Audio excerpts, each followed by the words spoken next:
Welcome to Silence, where we explore the alchemy of disciplines, practices, and beliefs that get us to our best thinking, insights, and creativity. Now, on to the show. William, thanks for coming on. Thanks, Rob. I'm excited to chat with you. Yeah, it's good to see you today. So I was thinking about like this initial slate of guests. You know, you're one of my most creative friends. I mean, we don't see each other often, but I've seen each other a good bit through the years. And, you know, you're somebody I've tracked, I think, since at least Sketch Effect started, and just seem to be a fountain of creativity. And so I wanted to talk a little bit about that. But do you want to start by just telling everybody who you are, bio, however you want to describe yourself, but just a little bit? Sure. Well, I appreciate that I've made the top tier of your creative friends. That's quite an honor because you have a lot of awesome friends. Sure. My name is William Warren, and I am a creative turned entrepreneur. So I began my journey as a creative. From a young age, I always loved comics and drawing and cartoons, and that was my thing. I did that all through high school and college, even professionally.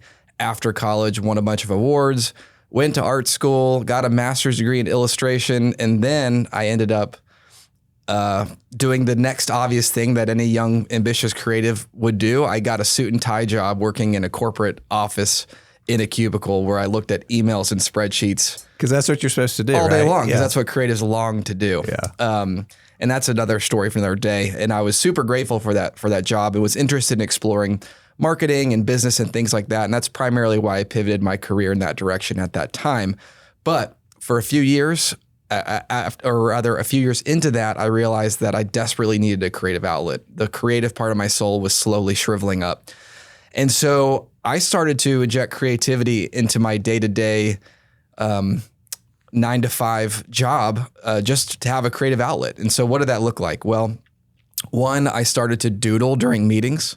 You know, doodling is kind of like a bad word. A lot of people think doodling, you know, is something to be frowned upon. But, you know, I would be in a corporate meeting and it'd be long and it'd be going on for a few hours. And so in regular, or as opposed to taking regular notes, I would sketch my notes. I would take notes and I would draw little icons or add color or typography, you know, again, just to make that meeting a little bit more creative and fun for me personally. Or if I was in a small team meeting and there was a whiteboard on the wall, you know, every office these days has whiteboards and they're hardly ever used. So I would ask my team respectfully if I could just grab the dry erase markers and sketch out the notes from that meeting. And they said yes, and that was fun. Or if I had a presentation to give, I would draw out my concepts and put them into my slide deck just to make it more fun. And what happened is that what was just a creative outlet for me ended up being a real value add for the people around me. My team, my coworkers, my boss, people around the organization said, hey, this is really valuable what you're adding. You're adding this element of visual learning. I didn't know that at the time, but I was basically adding visual learning to this corporate context. And then the magic happened when someone said, hey, William, you know, you could probably charge for this. You could probably get paid. Was that one of your team members that said that? It was. And it was a private conversation because, you know, nobody wants to encourage their teammates to go and leave. But a lot of people whispered that in my ear.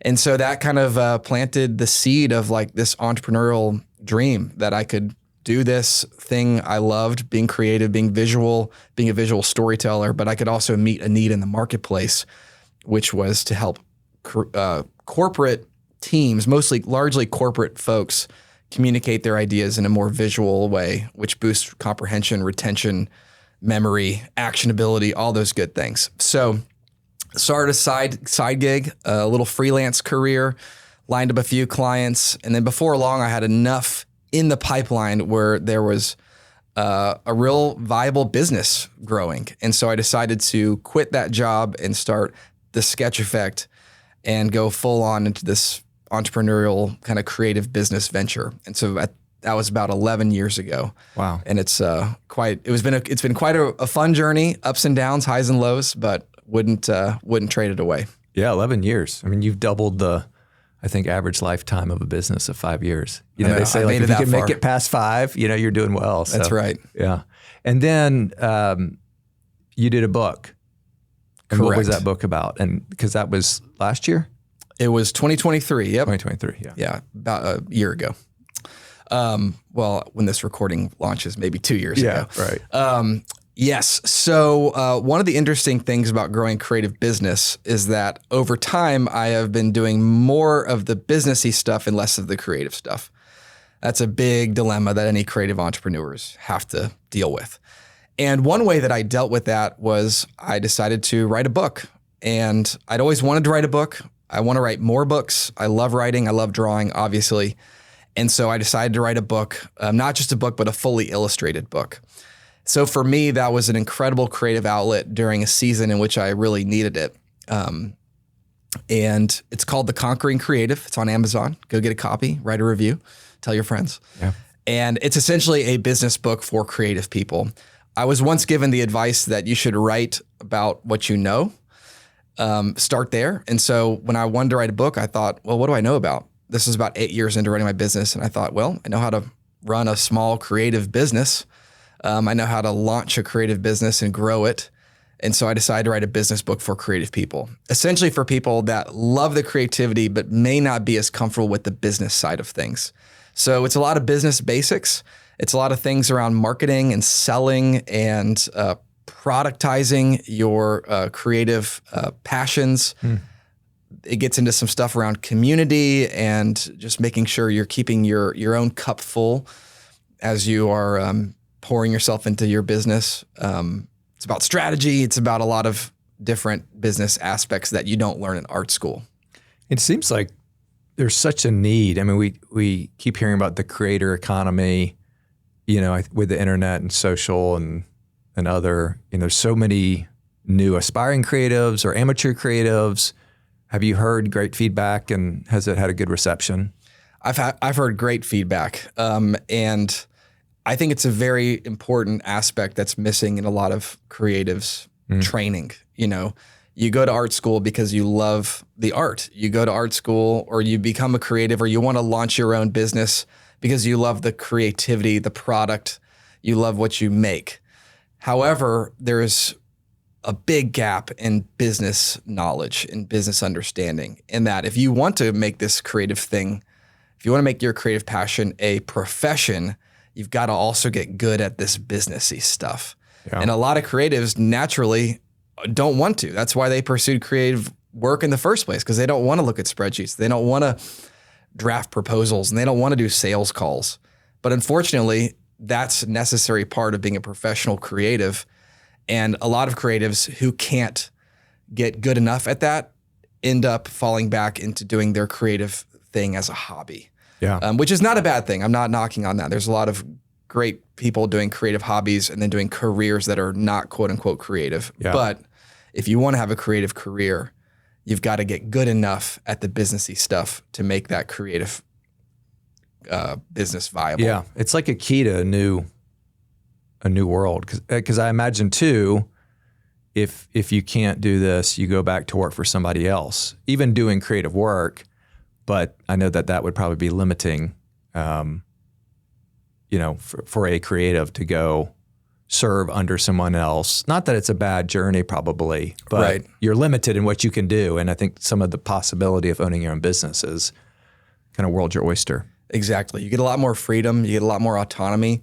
But yeah, there are a lot of creatives that choose to work for other companies or other studios, and that's great. But what a lot of creatives find in that situation is that they end up, producing other people's visions and working on other people's dreams. And that's great for a creative who is comfortable, who wants to do that. But there can be some frustration in that. Yep. And I've interviewed a lot of creatives who have wanted to work for my business that are working for awesome, inspiring studios like Cartoon Network and others. But they find even in those contexts, they're still working on someone else's project. Yep.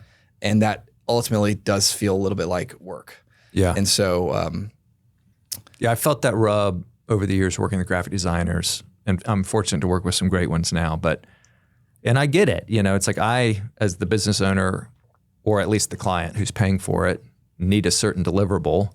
I do need their skill set, but sometimes it feels like they're making a little bit more of their own than, what I'm needing. But yeah, I mean, if you are a professional creative you have to deliver. Yeah. You have to deliver a product. Yeah.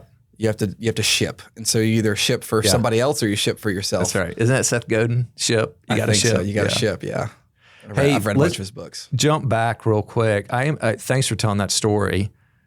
I'm curious, like, when did you first realize creativity was part of your wiring? Like, how did you realize that? How did it show up in those early years?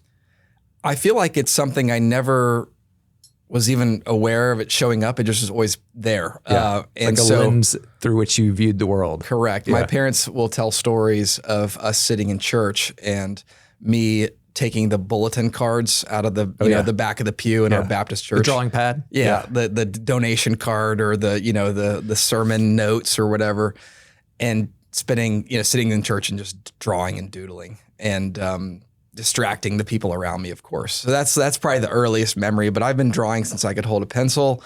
Always loved comics. I think that was the thing that really ignited my creative passion. We're reading the Sunday comics, Calvin and Hobbes, The Far Side, Charlie Brown, all those classics. Yeah. You still read them? I do. I read Calvin and Hobbes still. I probably reread the entire anthology every couple years because it's just so excellent. Wow. And now I'm reading it to my son who's 8 and he loves it. That's great. So passing it along.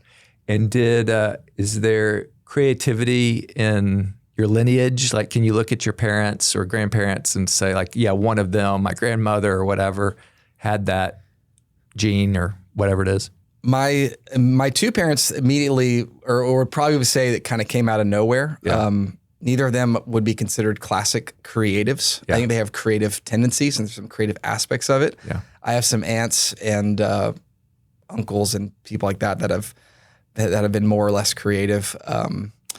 But no, I would say it kind of emerged out of nowhere, honestly. Yeah. And when did you start getting feedback on, hey, you've really got talent? Like, how did that awareness come about? In school, there's this, every kid begins their life drawing. It's part of being a kid. Every kid draws. It's true. And there's a whole different lesson around why some stop drawing and others keep drawing. But it has to do with, being told you're not good at something or shame or realizing your drawings aren't as good as your neighbors. So a lot of kids around 4th grade diverge. The creative people that keep drawing and those that consider themselves quote unquote not creative that put it down. And I think that's a shame. I think people should keep drawing. And I give keynote presentations and workshops convincing corporate people that they need to draw more. But to answer your question, there was a talent show in 4th grade at my elementary school. And my talent was I drew pictures on an easel on stage, which was an interesting precursor to what I do now at Sketch Effect, which is live drawing in corporate meetings. A little foreshadowing the story there. Foreshadowing. And I won the talent show. And I thought all I did was just draw on a canvas on stage. But it was enough to impress my little 4th grade audience that this was something real and worth pursuing. So that's probably one memorable story that signaled what was to come. Yeah, it's interesting. I've got a 5th grade boy and he loves to draw. So he's made it past 4th grade, but I can see that I've encouraged him to. He loves jokes too, like making up jokes. And it's like, I don't know if he will be a creative or if he is creative, but you're right. Like every little kid loves to draw. And then most of us lose that. Yep. And you think it's primarily because you're told you're not good enough, and so put it away. Like yeah, that's I think child's play or something. I think that's when kind of the feelings of shame start to develop. Yeah. And everyone's trying to size each other up and figure out what am I good at, what am I not good at. And so kids who may not have those innate artistic skills that they see in their classmates decide this isn't for me. And then they put it down. I think that's a shame because everybody's a visual learner to some degree. Yeah. And when you completely walk away from the visual learning experience, which is, processing ideas visually, learning, working out ideas visually, you are leaving a whole portion of how your brain functions on the table. And so you have a lot of people that move through life and graduate from school and get into the corporate world, and they primarily work and think and strategize and ideate and problem solve verbally, through words, spoken and written words. And I think that's a big problem because it's not engaging the whole brain. In fact, visual learning is the most powerful channel of human learning. We could dive into the stats, but probably that'll be a little boring for your audience, but it's the most powerful way that humans learn. And in the modern age, as society becomes even more and more visual with visual platforms like Instagram and TikTok and YouTube, people are even more visually wired and visually literate than ever before. So I do think it's a shame that kids who are quote unquote who are not traditionally artistic are kind of walking away from this visual part of their brain. Yeah. I mean, agreed on all that. I mean, with the Instagram and TikTok and all the social, and then where my mind also went is like drawings on the cave walls. Oh yeah, that's where it all began. That's where it all began. Yeah. You must be reading my LinkedIn posts. I do love your LinkedIn posts. I've commented on. I love the caveman story. It's how I open a lot of my keynotes because once upon a time, thousands and thousands of years ago, prehistoric man were telling visual stories, using the tools they had available to them. And when you look at these cave paintings, and they've popped up all over the world, not just the famous ones are in Southern Europe, like Spain and France, but they found them in Indonesia. They found them in different parts of Asia. It's incredible. But what these people were doing were telling stories. You look at it and it looks visually beautiful, like it looks artistic and cool, but that was not the primary goal of these. These weren't just creations for the sake of beauty. They were creations to tell stories, to facilitate rituals, to process ideas, to build culture, to create shared stories. So the art was secondary to the ideas. And that's a point I make a lot when I speak to corporate teams is like, you may think you're not good at drawing, but don't worry. It's not about the aesthetic beauty of your drawing. It's about whether or not your ideas are communicated and whether or not you can use that to strategize and problem solve and come up with new solutions. So yeah, it goes all the way back to the cavemen, and it links directly back to modern day emojis too. I mean, the whole spectrum of visual communication is, it's wide, but it's very interconnected. Yeah, it's interesting. Some days it feels like we're losing written text or going back to images, with emojis, and it's almost coming full circle where people don't want to write out a whole sentence when an emoji will work. Yeah. I struggle with this a little bit because I love drawing and I love visuals, but I also love the written word. Yeah. I love a great novel. I love a great book. A year ago, I read the entirety of Les Miserables, which is 1,200 pages, dense, French novel from the 1800s. And I loved it. No pictures, just a brick of text. So I love text. So sometimes it does hurt a little bit when I feel like we're losing the ability to write a great sentence, and ChatGPT is certainly not helping that. But I do think there's value in having more visuals in our communications. And like emojis, for example, are actually awesome because they add a layer of context to a simple text message. They add more meaning. They add personality. They signal emotion behind the text. And so I think in a lot of ways, it's very, very valuable. But yes, I also do lament the loss of potentially, the written word and how great a well-crafted verbal narrative can be. Yeah. Well, it's like the picture's worth 1,000 words. You're right. It's when you see an image, there's a lot more layered in to that. So I'm curious, how did you make it past that 4th grade cutoff? Like, were you just like, to heck with this, I love this, I'm going to keep going? Did you not receive the negative feedback because you were good? Were there more stories like the thing on stage that propelled you forward? So as you went through your journey, how did you transcend this chasm that a lot of people fall into? Great question. I think I just continued to get positive feedback, won that little 4th grade talent show, started making my own comics, got attention from classmates who wanted to look at them, started to, I would, if I was interested in a girl, I would draw her a picture and be like, hey, look, I drew your favorite animal. We should be girlfriend and boyfriend, like that was in middle school. So I used it as a tool, I got attention from it, and I also used it. And of course, art teachers encouraged it, and did it for the school newspaper. So yeah, it just was a thing that kept building and growing. And I was excited about it and decided to pursue it. And I will say, I appreciate that my parents encouraged me to pursue it as well. I think there's probably a whole other thread of parenting and what our role. I'm a parent now. I've got 3 little kids, and like, what is our role in either encouraging or discouraging certain pursuits?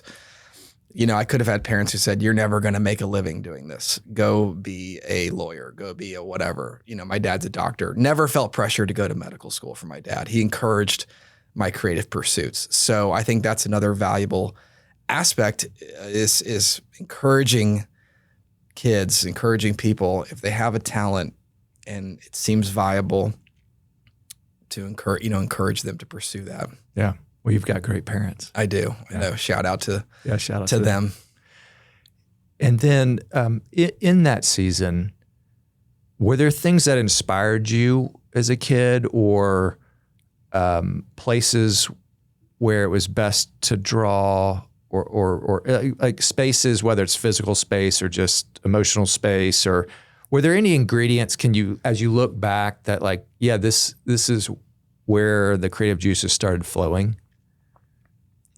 Great question. I think that I would draw anywhere in any place I could. You know, I would draw on airplanes. I would draw in the backseat of the car. I would draw out in nature. I would draw in my backyard. So I don't think the place necessarily did anything to facilitate that. But I will say that as a kid, I loved adventures. I loved getting outside and exploring, and family vacations down to the beach, driving down to my grandfather's farm in South Georgia. I loved exploring outside. And so I think that was definitely something that filled my creative tank, was just being outside and doing things. And that is endured to this day. It's like some of my most creative moments happen when I'm after a long run. You know, I've been outside, I've been breathing fresh air, I've been enjoying God's creation, or after a trip. I love to travel. So, going and seeing the world, being inspired by the people I meet, the food I eat, the sights, not even going to art museums, just being out there and traveling, I think has also fueled the tank. So to answer your question in a roundabout way, I do think that getting outside and stepping away from the creative work fuels it when you come back to it. And so that's something I try to continue. I wonder too, I mean, I heard this in what you're saying is, kids were allowed to be bored a lot more back then. And a lot of those spaces you mentioned are spaces that can be very boring, but iPhone and Correct. Whatever. And doodling was like a way to pass time. And, you think about today, kids aren't bored that much. Like Right. we actually have to practice boredom with our kids. Right. We're in the car, we'll be like, all right, we're not going to turn on, tech or music or a show or whatever for the first hour, because we just literally want you to sit and be bored. And that was like our experience growing up. Yes. The whole trip, It's like counting license plates or something. Yeah, my wife and I are reading books around this very idea right now, and that boredom is such an important thing for the formation of a kid's brain, especially the creative parts of it. And, the other day my son came, it was like a Sunday afternoon or something. He's like, "Daddy, I'm bored. I want to watch a show." And I'm like, "You're bored? Sorry, go figure out something to do. Yeah. Go outside, go make up a game, go play with something." And, after about 10 minutes of whining, he got over it and then went and did something creative and fun. I don't know what it was, but maybe it was playing with our hot glue gun. We've got our hot glue gun out, and he's now It's a good safe obsessed story, with hot gluing different things together, like popsicle sticks and things like that. So maybe that was it. But That's a good tip. But you're right. When I was a kid, I would just run around outside, make up a game, come up with ways to fill that boredom gap. And that just created so much creative flourishing.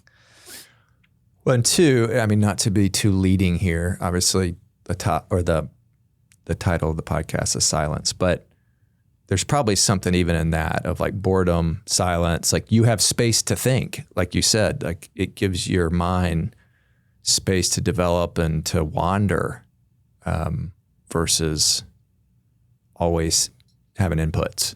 Right. This is becoming, I feel like silence is becoming a precious commodity these days. Maybe you can relate to it, but I agree. and I don't consider myself someone who's like glued to my phone, but the moment I have a little bit of silence, I immediately want to like put on a podcast. Yeah. I love podcasts. Yeah. This is a great example of one. Or I want to listen to music, or I wanted to check the news or check my social media. And we're losing that ability to be comfort in silence or be comfortable in silence and be comfortable in boredom. And that worries me. And I'm trying to fight against that, because you're right. I think it's incredibly important to find those moments of silence. Yeah. Yeah. I've invited some guests on here who, when I invite them, they say, I don't know, I'm actually not good at silence. And it's like, well, welcome to the club. Like, I think that's what we're talking about. And I was talking with another guest the other day of, it's like you said, I have to fight this fight, and I love podcasts and I just love learning. And so one practice I've tried to put in place is at the end of the day when I drive home, which is like 20 minutes, to do it in silence. But it's hard. And then I often forget. I'll get in the car, turn on whatever podcast I was listening to that morning, and then I have to kind of say, ooh, Right. I should shut that off because I want a bit of a reset before I walk in to the house. But it's hard. You feel the twitchiness of stimulation. And for people who are naturally wired to be productive and wired to be efficient, silence seems very inefficient and very unproductive. Like, oh, I'm driving for 20 minutes home. I could make this commute productive by listening to a leadership podcast or by catching up on the news or by making a business call or catching up with, So I think we have this sense that just sitting in silence is a waste of time. And I think that's problematic. So fast forward to today, how do you get to that creative space? I mean, is silence still a part of it? Are there other places, spaces, habits? I mean, you mentioned running, being out in nature. Agreed. I think those are powerful things for me. And now you're fighting this, not only are you fighting just the culture and when you listen to news and podcasts and social, but you also have this other hat of entrepreneur, keep the business going, making the sales calls. And I realize now you have a lot of folks working for you doing the creative product, but I know you still do some. And as the leader, I know it's still important to you. So what's that look like? How do you make time for that? And what's that look like now?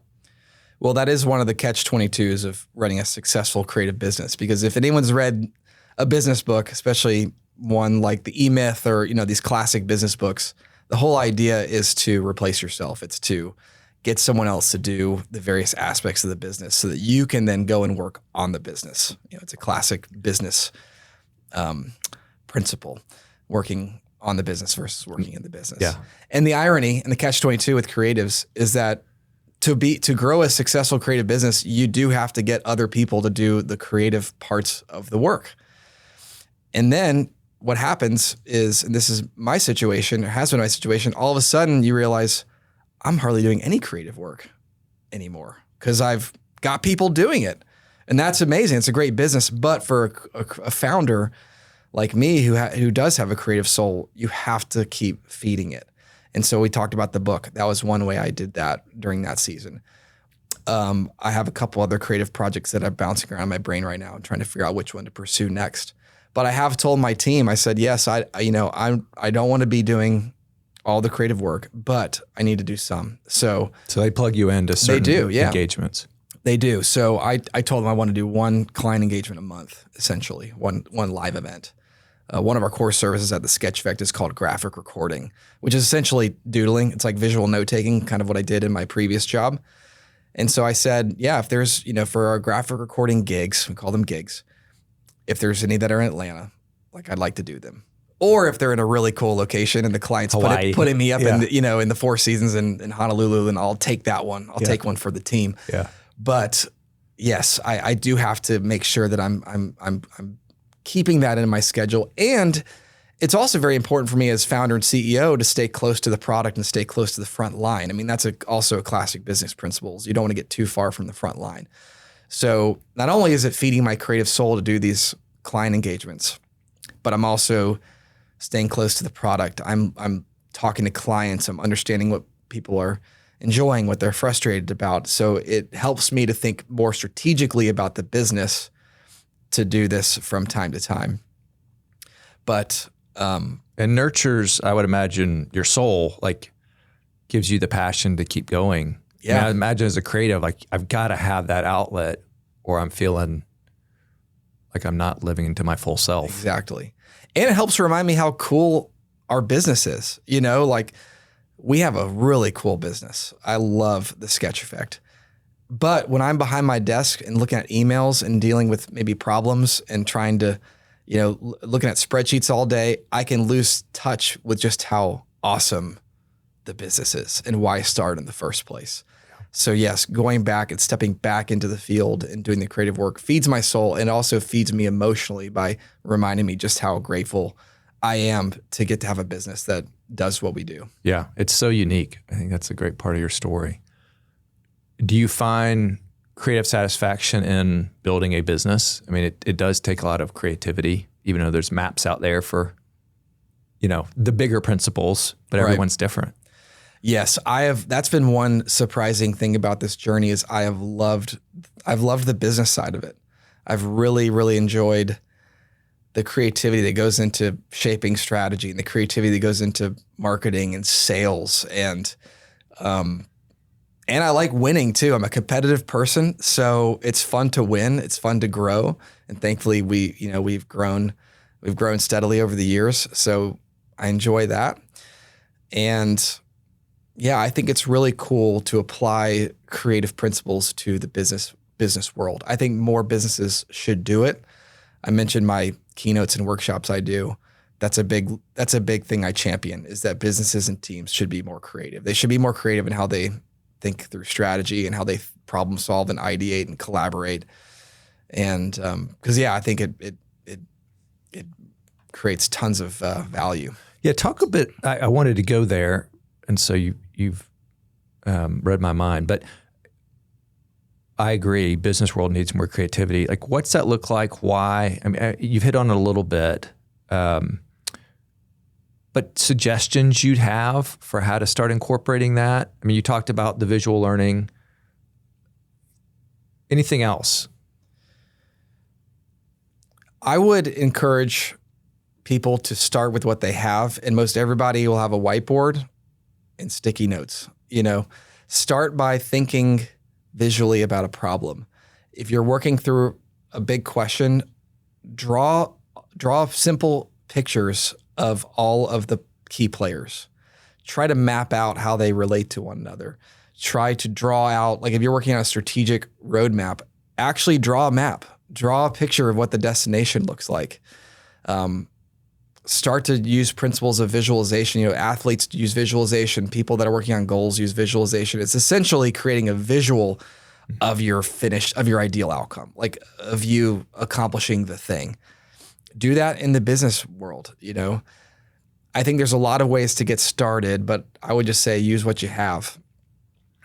I know something I wrestle with in trying to inject creativity, and I'm curious your perspective, and I imagine others share it, is, you know, it can ironically feel a little bit like I'm being childish. Like I've noticed in the, you know, few creative acts I've done that it doesn't feel efficient. It doesn't feel like I'm maximizing whatever time. It's kind of messy and chaotic. Sometimes I look back, I'm like, am I just wasting my day? You know, it's like the origin point of the story or the creative act feels a bit chaotic to me. Mm-hmm. And yet I have seen that then over time can turn into something beautiful. But does it feel that way to you? Is that just part of the creative process, is because you're birthing something new, it's messy at first? Yes. Working through an idea creatively may not feel productive in the moment. And there may be a lot of time where you think, I'm not getting anything out of this. But your brain is forming new connections. Your brain is starting to see things differently. So you may not come up with the solution in the moment, but you're getting the visual wheels of your brain turning. And you're also unlocking different pathways too. There's a lot of data behind the fact of visualization. So drawing out ideas, doodling concepts actually unlocks other channels of your brain. So yeah, if you sit down and you doodle for an hour or two, you might think this is a waste of time. But I believe it's planting seeds in your brain that will bear fruit later. And I'll give you an example. I was working through a strategy in my business recently, and I think I had written up a bunch of Word docs on it, briefs and spreadsheets and things like that. And I was really wrestling with this question related to this one particular strategy. And so I decided to, take my own medicine. So I just I totally erased my whiteboard and I got out my markers and I sat there and I just started drawing out aspects of the strategy. Who's in the mix? What are the problems? What are the opportunities? Trying to visualize the landscape of this question. And what emerged from that was a simple diagram, a simple drawing. And that simple visual was profoundly clarifying for me to work through this problem. And so I took a picture of it and I liked it so much that I took it in Photoshop and I ended up refining it. You don't have to do that. The simple version works fine, but I'm a professional creative. So I refined it and I put it in our strategic doc. This is the heart behind this strategy and this is a visual of it. And so I think that people shouldn't overlook how powerful a simple picture can be. And you can only get there through doing this kind of creative, rigorous process of drawing and doodling and kind of mapping it out visually and all that. But yeah, a profound, simple picture, a symbol, an icon can be extremely, extremely powerful. Yeah. That's great. I had something and I lost it, but it'll come back. Oh, I know what it is. I love that story, and I've told somebody who works with you, you guys need to do more advisory services to businesses about the power of creativity. I know you speak about it, but it feels like there's a market there, which leads me a little bit to my next question of, you're in the creative industry. In my day job, so to speak, I'm in a creative industry, not as creative as yours, or we don't produce, illustrations. But, AI, I think is disrupting the creative industry first. Right. I mean, that's what it feels like. We're certainly seeing it a lot in our field. I know, movies and that kind of form of entertainment seeing a lot. So, but one of the things I've read is that creativity will be one of the things that differentiates successful businesses from unsuccessful when, as AI rolls over us. And so it feels like there's this great opportunity to, I tell my team, I'm like, hey, if communication can be distributed on a bell curve, I think AI will start doing a lot of the center part, just the blocking, tackling, the emails, the summarizing, the reports, that kind of stuff. But I think it'll force us to then go to that front side. And what is that on that, or what's in the front side? Well, I think it's, originality, authenticity, transparency, nuance, taste, some things that hopefully AI is not going to have out of the gates. But I think one of those things is creativity. How are you thinking about that? You have such a specialized kind of niche business. It doesn't feel like for a communications business, AI can do a lot of what we do now and soon. Yours is a little different, but how are you thinking about AI, creativity, originality, and humanity? I mean, there's copyright stuff in there too, but is this on your radar day to day? So I'm not an AI expert, Yeah, but I have read some articles. I did stay on holiday and last. Yeah, I did stay on holiday. I have a lot of thoughts about AI, and I would say the plurality of them are negative thoughts. Yeah. So I'll just get that out the gate. I'm worried about it. I'm worried about it taking creative jobs. I'm worried about it hurting the creative process. However, I do think that part of being a human is being creative. So I think that once AI is fully out there, I think it will force people to think in new and creative ways. It will just be an inflection point in how we how we think creatively. I will say the thing that worries me the most about AI, this is probably the if I could boil it down to one thing that worries me the most, is I'm worrying about humans' ability to take a blank sheet of paper or a blank Word doc or a blank canvas and create something from nothing. I think that people are starting to rely on AI to get the ball rolling. And they're losing that ability to just conjure value out of thin air, which is such an amazing thing to do. You know, if you are trying to write a blog post, nowadays you go to ChatGPT and say, give me 10 ideas that I can start with. And then voila, you got 10 ideas, you start working on one of them. Or if, you know, in the art world and the creative world, you can go to Midjourney or DALL-E or these other AI art platforms and say, create a composition that has X, Y, and Z and with a warm color palette and, you know, in the style of, Monet or something. And it will spit out a bunch of things. And you may take that and go and work off of that, you know, use that as your launch pad, but you're still replacing that initial thing of creating something out of nothing. And so I'm worried about that creative muscle atrophying, and then people having just this fear of a blank page and a fear of a blank Word doc.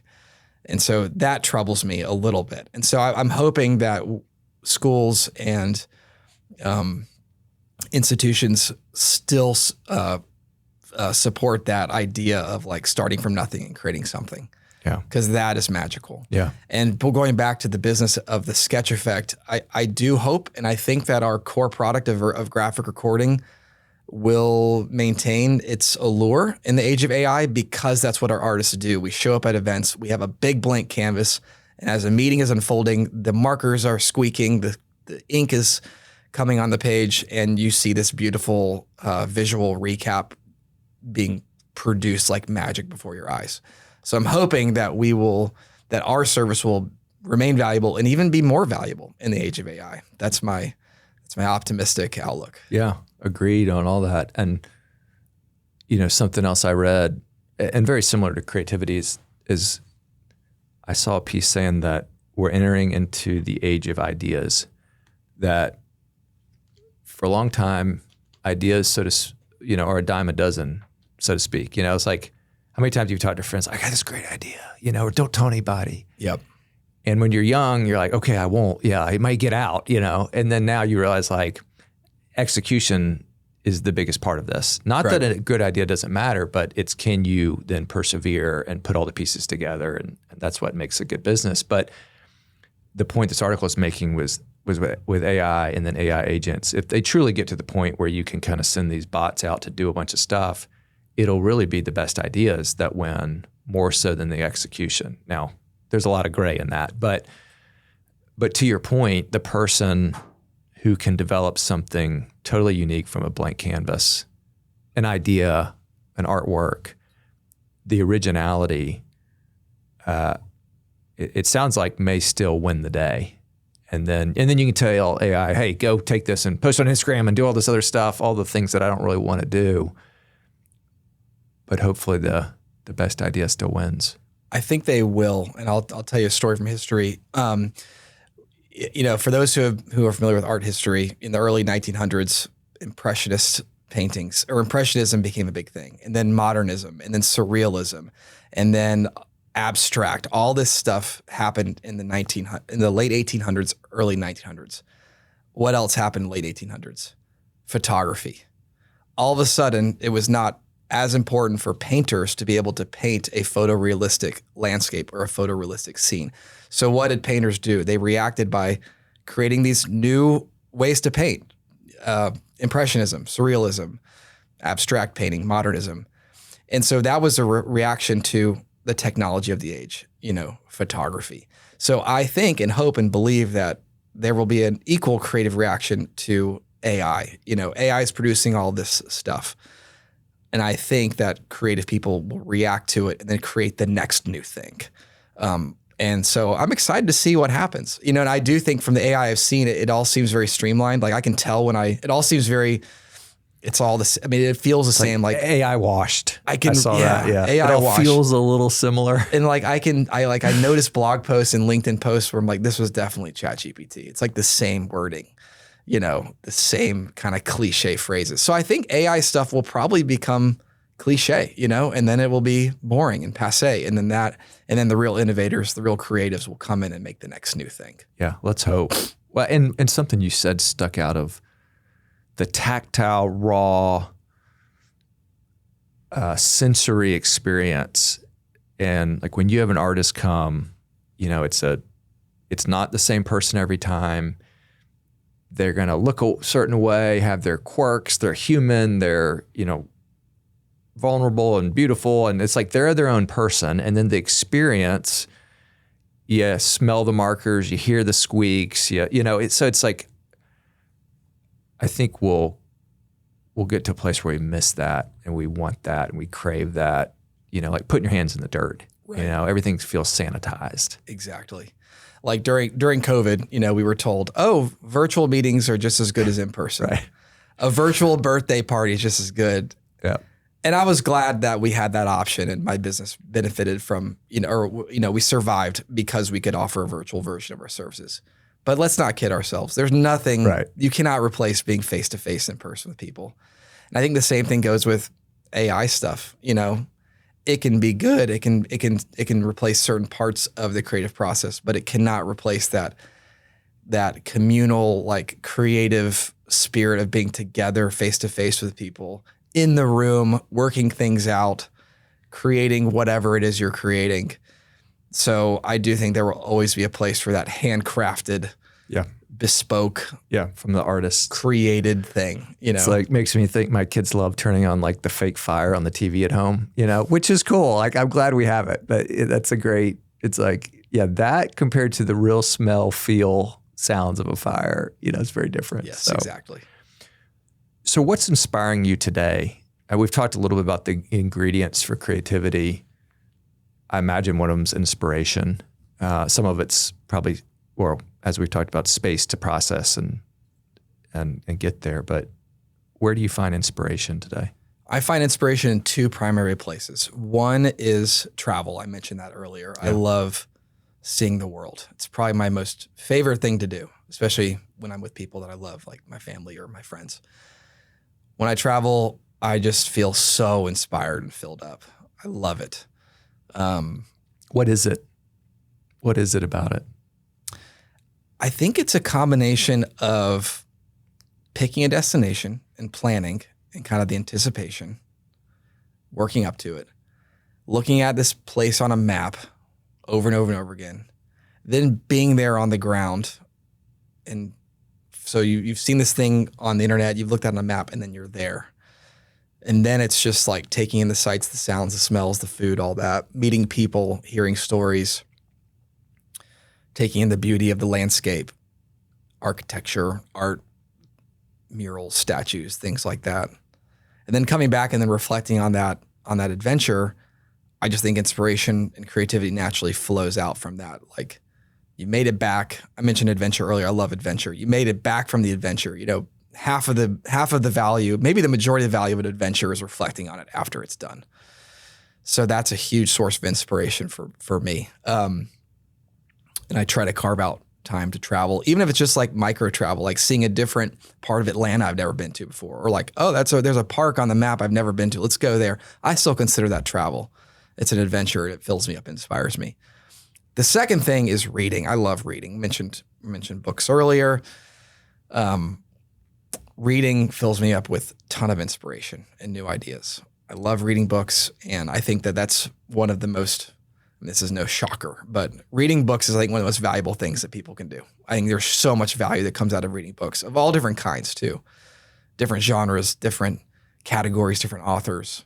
So those are the two things I definitely try to always preserve in my calendar rhythms is traveling or exploring or adventure, and then reading. And are you a reader or a listener?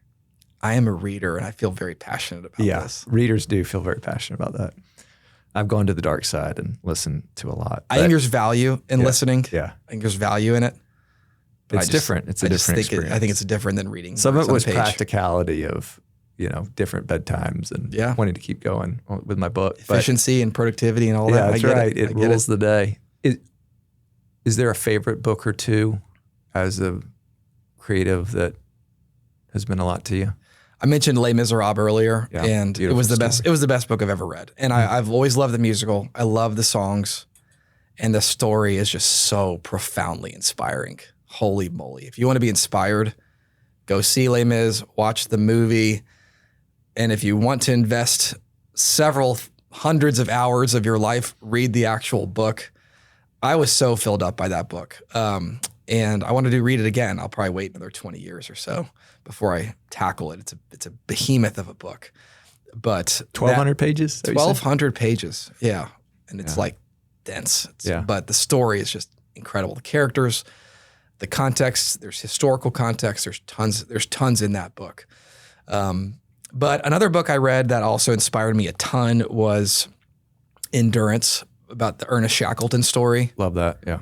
Anyone who's going through a hard time or struggling with something or feeling like they're in the middle of a crisis that you think will never go away. I read it during COVID, and it was extremely inspiring for me during that disruptive season in my business.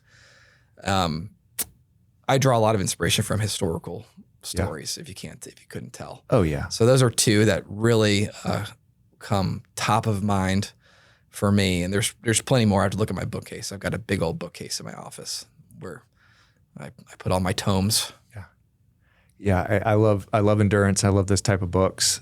I'm in the middle of one right now about, I can't remember his last name. Oh, it's Rick Ridgway and Doug, somebody who started North Face, and Yvonne Chenard, and just their adventures. But I love these adventure books, and some of them are more modern day, mountain climbing. Some are, endurance and Shackleton. I read one on whaling, but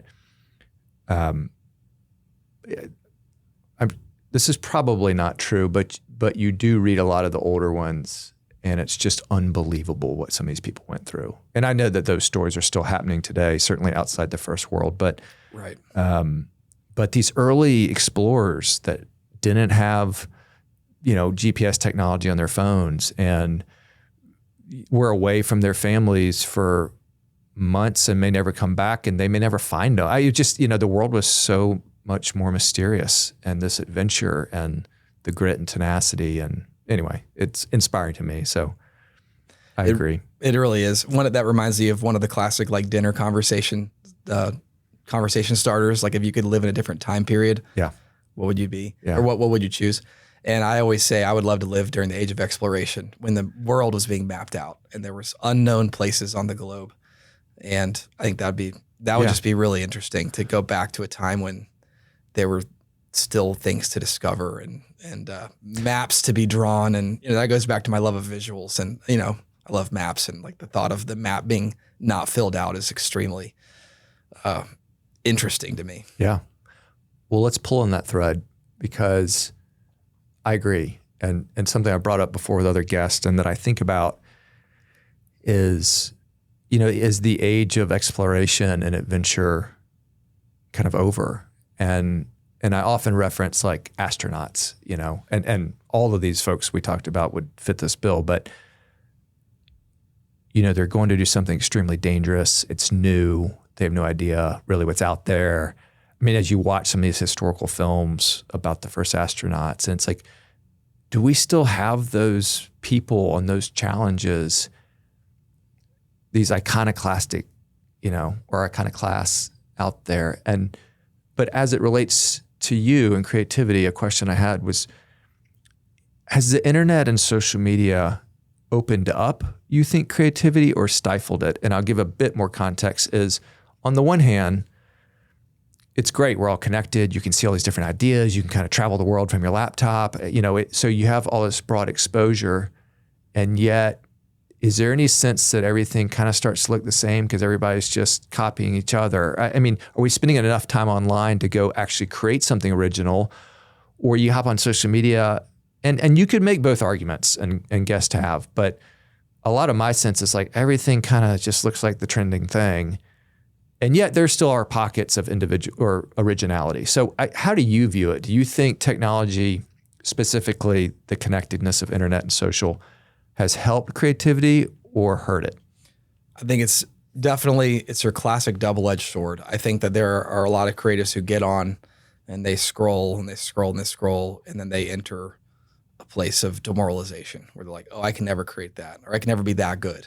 And that's what social media does. It puts up a good face, and that's true for people and also for creative, for work. It puts the best face forward, or the best foot forward. So I think a lot of creatives will get on and they'll scroll and scroll and scroll and just think, I can't do that. And then that would stifle them, or that would be a roadblock. I felt that at times. I mean, there have been times when I've scrolled and I'm like, well, could never do that, or that's excellent. And it makes me feel less inspired to go do it myself. I hadn't even thought about that. So that's another reason. Do you sense too of it starts to become just iterative? Like people are just copying each other. And so there's less originality. And it's, I think that's one of the concerns about AI is it's like, it's just taking something that's already there and perhaps it's improving it, but is it original or is it just, we're kind of making copies? I think there is a lot of copying out there. There's a lot of people that are taking other people's ideas, reproducing something,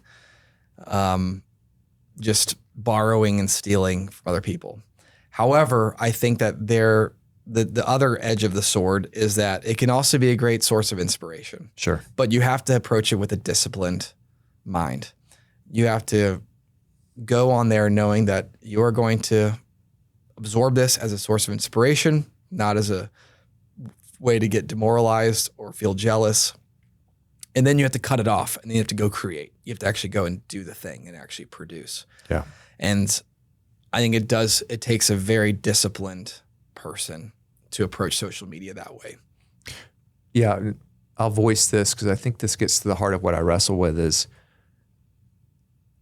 before there was airplanes and international travel, or at least as frequent as it is now, you go to a different part of the globe and find a really distinct culture. But now it's like, yes, they're still distinct cultures, but are they as distinct? I mean, is it kind of like now that everybody can go back and forth, and there's great benefits to that, as you've talked about, is everything becoming a little bit more homogenous because you're not going to discover Australia, and it's like, oh my gosh, they do things totally differently down here. But now it's more similar because, we go there, they come here, and everything's interconnected. So yeah.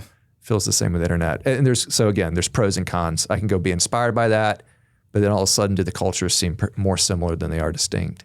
Yeah, I think the age of the internet, AI, social media has really created an interesting inflection point, I think, in terms of creativity and culture and the differences between people and what's new, what's different, what's unique. So yeah, I don't know. I mean, I think you talked about discovery. I think we're entering a new age of discovery in terms of like what's going to happen to culture, what's going to happen to ideas and creativity as things become more homogenous and as technology amplifies that. Yeah. I hope it pushes us to do better, do greater, be more original. My team, we talk about like the divine spark. Like that's a big piece of where we believe our creativity comes from. So drawing on that more, which does require some silence and reflection. On that, what role, two or three things, what role does self-reflection play in the creative process, iteration, and maybe most importantly, failure? How do those things influence your process? I think failure is a critical part of the creative process. I mean, I think that the best businesses, the best books, the best artists, the best writers, they iterated, they failed, they did it again. They maybe failed again. They did it again. They made mistakes. They learned. They tried again. They got better and better and better and better. If you look at my business as an example, I could produce a long list of things that we've screwed up on, mistakes we made. But the important thing is it didn't stop us. We're like, oh, okay, that didn't work out well. let's learn from this, iterate, and do better. So I think an important part of the creative process is being comfortable with failure and developing that resilience and knowing that this is not fatal. This failure is not fatal. This failure is not final. I think there's a famous quote about that. And I do believe that a lot of people are losing that ability to take failure and bounce back. And Is it hard as a creative to distance yourself from your work? Meaning, does it just feel like, gosh, this is so much a part of me? And you can't see it now, but I have a book over there, Creativity Inc., about Pixar, and they talked about Brain Trust, which was like a creative gathering of some of their top creatives, and they'd all analyze the storyboard or the movie or whatever. And I remember them talking about it was so hard for them sometimes for the creatives to distance themselves, and yet that was an important piece because you'd want to be able to say, hey, listen, we're critiquing the story. It's not like a reflection on whether we think you're talented. But I imagine that's really hard when I feel like creative product comes from somewhere deeper than just a business strategy or something. I wrote a whole chapter on this idea because it's so important in my book. What's different between a creative and, let's say, a lawyer, not to Pick on lawyers. I have a lot of good friends that are lawyers, and they would probably agree with this. When they are writing a legal brief or whatever, it's not a reflection of their soul. It's a legal brief. It's a legal document. Creative people, their work is often a reflection of their soul. So they go and they create work, and it's an outpouring of what's at this very emotional part of their soul. I don't know if lawyers would say the same about their work. They may be passionate about law and passionate about ideas and justice and things like that, but it's different. And so when a creative becomes a professional, they have to make peace with the fact that they are taking part. They're taking something within them that they've often associated with their soul, with how they are, with who they are, and they're putting it out into the marketplace. And it may get rejected. It may get bad feedback. It may get a thumbs down. It may get haters online. And you have to be okay with that. You have to be okay knowing, and you have to make peace and draw separation. I'm putting this work out in the world, but it's not a reflection of who I am, or it's not, if my artwork gets rejected, it does not mean that I am rejected. If I don't get the sale, it doesn't mean the client is rejecting me as a person. They just are rejecting this solution, or it just wasn't the right fit for what they needed. I think that's a really important thing for creatives to wrestle with and make peace with, that when they're in the marketplace, they're offering solutions out there. And for some people, that solution may not be what they're looking for, and that's okay. So, there are a lot of creatives that struggle with mental health and things related to that. And I think it's interwoven with the fact that this is a very, it's like a reflection of the work comes out of who they are in their soul. And was that a journey for you to get there? Are there any tips you'd share on, and maybe you do in your book, so go buy the book, but what was that like? Did you do that immediately, or was that a process to get there? It's definitely a process, and it still is a process. I think that one of the things that is very important to fight against that is to be in community, to be in a community group of peers. I'm a big believer in joining a peer group, joining networks, getting connected with other people that are on a similar journey that you're on. Because when you get that rejection, you're like, man, this really stinks. The client didn't like it.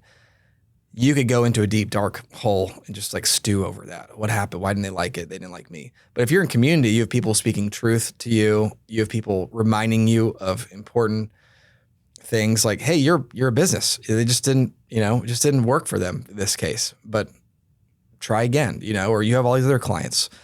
And so I think that's an important part of combating that negative self-talk, those negative associations, is by just being surrounded by people that can speak truth and encouragement to you in those moments. All right, let's shift a bit in our remaining time. I'm curious about the person behind, one thing that I ask a lot is like, in this season of life, like what values, I sometimes say transcendent values, not to be confusing, but what kind of higher order values are important to you? And just thinking again about what are the ingredients of your life and who you are that have gotten you to this really special place and helped you produce what you produce. So are there core values that guide you as a person? I mean, certainly as a business, but. Yes, there's a lot of, so we have core values as our business. We have family core values that my wife and I Do you? have implemented in our love family. that. Yeah, we even have a visualization. We have a poster of it. Of course. Yeah. I You know. should have asked about this. Tell us about, we got a side note, or we got to Go down that trail. What's the poster that's in the house or for the family? Yeah, so businesses have core values and they teach their employees their core values. They talk about them a lot, but families don't really do that too often. It's a big miss. And like if you want to instill values in your employees,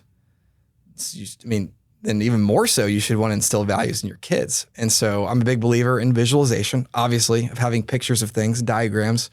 So my wife and I went away on a little weekend vacation, the two of us, and we mapped out what are our family values. And we're both Christians, so we tied those values back to Bible verses and principles that we believe are true. Excuse me. And so then the next step was I created a visual of it. I made a poster, of the values and our statements about what they mean. And it's in our house. I made copies for all of our kids, so each kid has that poster in their room. And so hopefully, those are just the values that we'll instill in them, and just having that visual will be a good way to, again, make those ideas memorable, actionable for them, understandable for them. That's fantastic. I think that may be another business line. Like I'd pay for that. Yeah. That's a great idea. Yeah. That's a great idea. So share some of those, either those for the family or just your personal, but again, curious about the driving values. Yeah, there's one that is kind of in both. It's both in our business values. It's also in our family values. In our business, the values define as courage, which we define as we do scary things or we dare greatly outside of our comfort zone is how we define it. On our family values, that value is defined as, the value is resilience. Not resilience, fortitude. So between those two values, to answer your question, is there one that's been kind of part of who I am and guided me over my years? I would say it's courage/fortitude. Courage, of course, is doing things that are scary, intimidating, and fortitude is defined as strength under or resilience under pressure. I think I'm butchering the definition. I'll have to go look at my poster later. Yeah. Sorry. And I think that's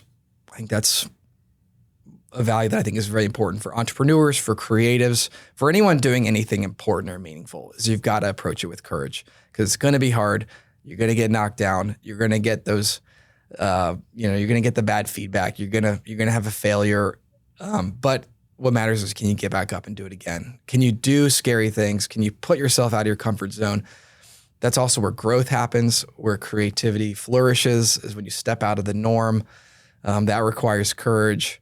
It requires courage to put yourself out there and to try again. So, that's one that I think is an essential is an ingredient in important one. adventure, courage. Yeah, and adventure requires courage. If it doesn't require courage, it's not an adventure. A trip to the grocery store is not an adventure. That's right. A trip to the grocery store when you're traveling and can't speak the language and you're trying to figure out what to buy, that's an adventure. Yeah. Any other top ones come to mind?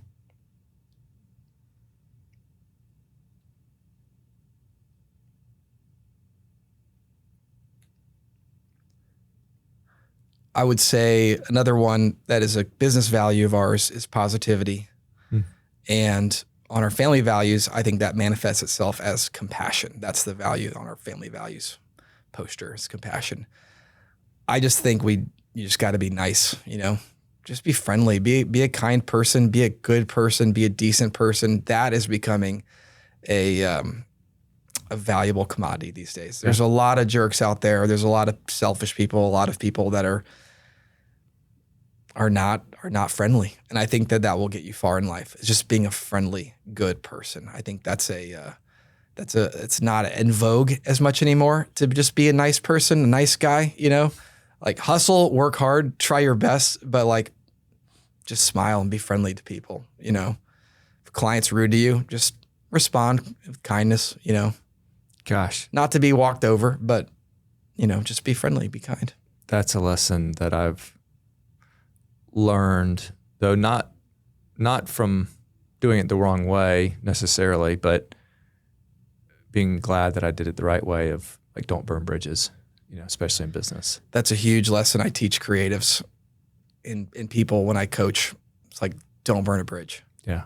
Don't burn a bridge. Shocking how often those things come back. The bridges, you will need them later, Yeah. And the bridges lead to new bridges. Yeah. And it takes humility and it takes courage to not burn bridges. Because when you're wronged or you feel like you're a victim, then all you want to do is just like blast them. Yep. And, just let them have it. But take a step back, pause for a second and realize that you're bigger than this. Yeah. You may need this relationship later. Yeah. And so I think that just requires so much humility and confidence and courage. Yeah. A couple final questions. Life's work. How would you define that? What do you hope it will be? Life's work. My goodness. Heavy question. I don't know. I got to figure that out. That's what I'm wrestling with right now. I'm almost 40, so it's time for a midlife crisis. That'll be my A good midlife crisis. figure out what my life's work will be. To shake it up. I mean, right now I want to just grow a great business. Yeah. I want to just have an awesome business. I think that's a valuable pursuit in and of itself. But what's next? I don't know. Yeah.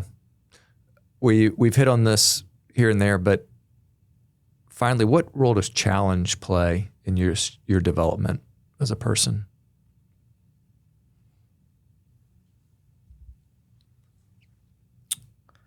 And I believe, I hope I'm not saying anything you wouldn't want me to, but that you were quite an accomplished wrestler, which when I think about challenge, there's a lot of it in there. I did 1 year, so I know, but yeah, it's hard. You are somebody to me that's a man of conviction. You're a hard charger. You go after it, and you actually have a lot of courage. I think that's a word that comes to mind. So with that, I think is you're going to encounter challenges. What's that meant? What role have they played? I think taking on hard things keeps us sharp, keeps us resilient. It convinces us that we can do even more hard things. And that's another muscle that I think that we're starting to see atrophy, is just the willingness to do hard things. I'm not an ice bath person. I know some people are, but like that's an example. Like, can you just endure this thing for like, there's value in just enduring a hard thing. Yeah. I did run a marathon a few years ago, and like that's a good example. Like just enduring a hard thing, taking on a challenge, seeing yourself through, knowing that you can finish it, you can endure. I think is incredibly empowering. It anchors you. It lets you know that you can get through things. You can see yourself through on the other side, and then you get better, you get stronger, and you learn things. You learn lessons, and then you apply those to things going forward. Yeah, you hit on, I think it inoculate, that's the right word, inoculates you from things. Like doing one hard thing makes it easier to do another hard thing. And I was actually just talking to my son last night. I said, one of the keys I think to life is learning to love doing hard things, which I'm still learning this lesson too. It's tough. But, it's a tough lesson. It's a tough lesson. But when you start seeing the payoff of doing hard things, it's a great reward. I love that word, inoculation. Yeah, inoculation. Yeah, it inoculates you. It's not what I use often. So No, it's great. It's a great way to. It's a great metaphor for it. It could be a good visual. Yeah. As you leave us, is there a question, encouragement, challenge, reflection that you'd give to those listening? My challenge would be, and this is a challenge to myself as well, is to keep pursuing adventure wherever you can find it. I'm running a business. I'm married. I got 3 little kids. You know, life sometimes does not feel like an adventure. It feels like routine. It feels like responsibility and obligation. But my encouragement to your listeners and to myself is to still find those moments of adventure, because just to tie a bow on it, as we talked about, adventure requires courage. It requires resilience. It fuels creativity. It brings a wealth of new ideas and inspiration. So find ways, big and small, to keep injecting adventure into your day-to-day life. Well said, William. Thanks for sharing your time with us. Of course, this was awesome. Really enjoyed it. And thanks for having me on. I appreciate you.